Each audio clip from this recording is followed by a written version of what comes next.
Does saying O Ali, O Zahra, and O Hussein mean polytheism? The answer to this question is definitely no, because these dignitaries are mediators and the means of divine blessings.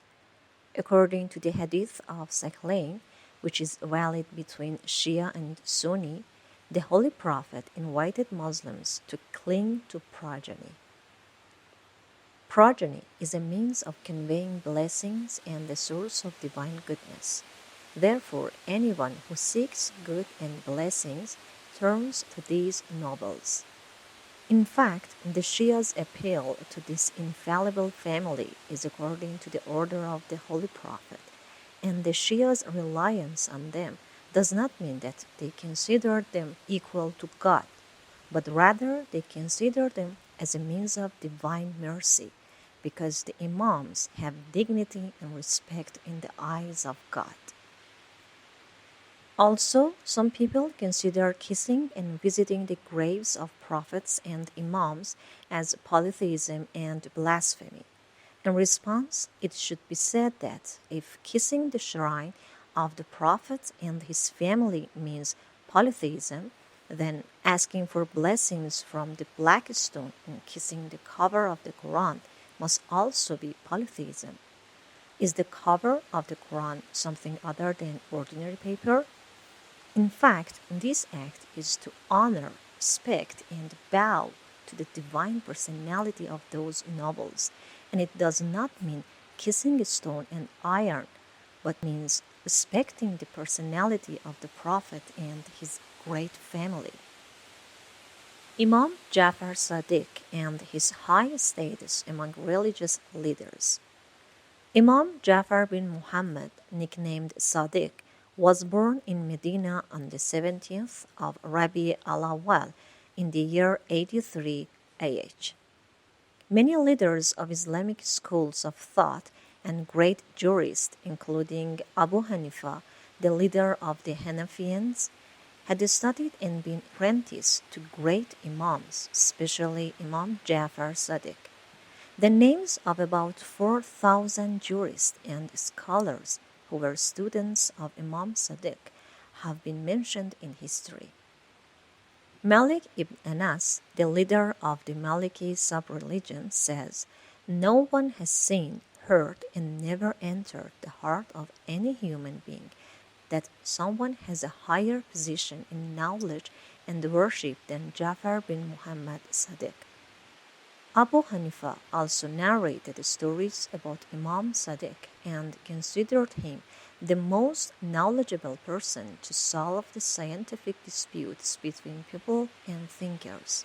Someone who has been in the position to teach two of the leaders of Sunni religions, his rank and position is definitely at the highest level.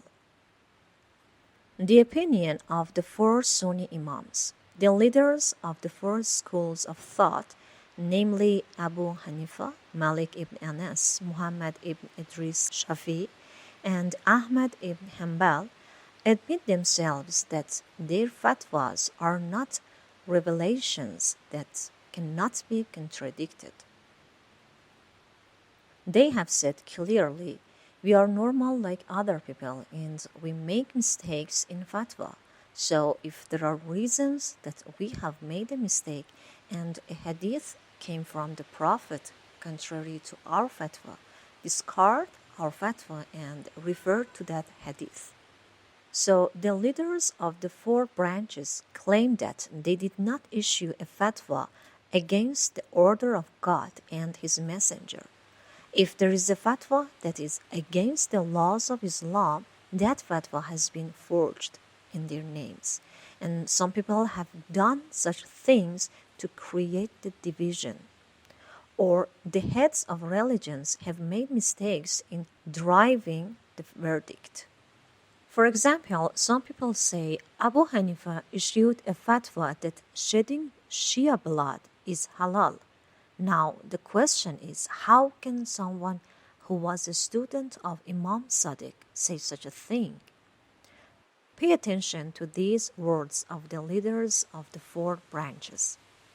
Abu Hanifa, It is not permissible for anyone to cite our statement as long as he does not know where we got it from and what the reason was for it. Whenever I gave a fatwa that was against the Book of God or a tradition that came down from the Holy Prophet, discard my fatwa.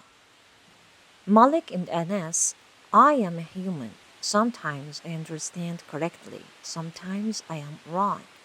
Pay attention to my fatwas.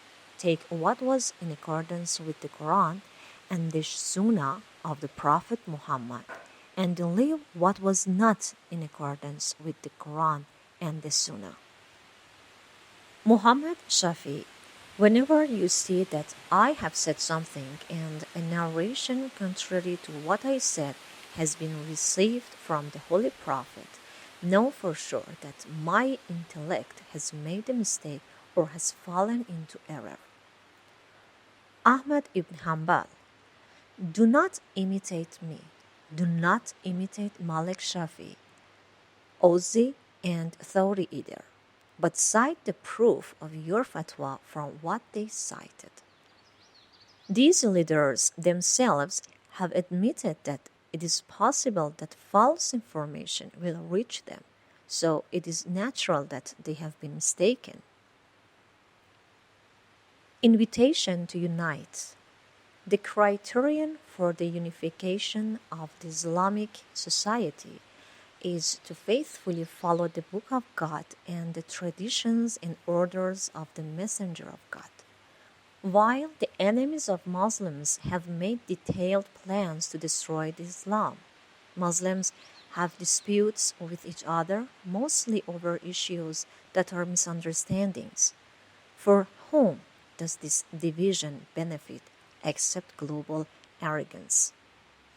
Unfortunately, some of those who became famous after religious education, in order to show themselves and become famous among the people, implemented laws that are not in accordance with Islam and are nothing but illusory prejudice. Willingly or unwillingly, these people are soldiers of the West. The unfair comparison that some people give to Shia, for example, Shia consider Imam Ali to be God, are only for arousing enmity and division among Muslims. Shia and Sunni should talk to each other based on rationality, logic, revelation, behavior and speech of the Prophet, away from ignorant prejudices, and put aside conflicts. Be sure that if Muslims find their unity and stop divisive ideas, world arrogance and colonialism will be destroyed very soon, so that their rulers will be surprised, hoping for a day when Shia and Sunni will fight side by side away from differences in the fight against falsehood and colonial governments and win the truth over falsehood.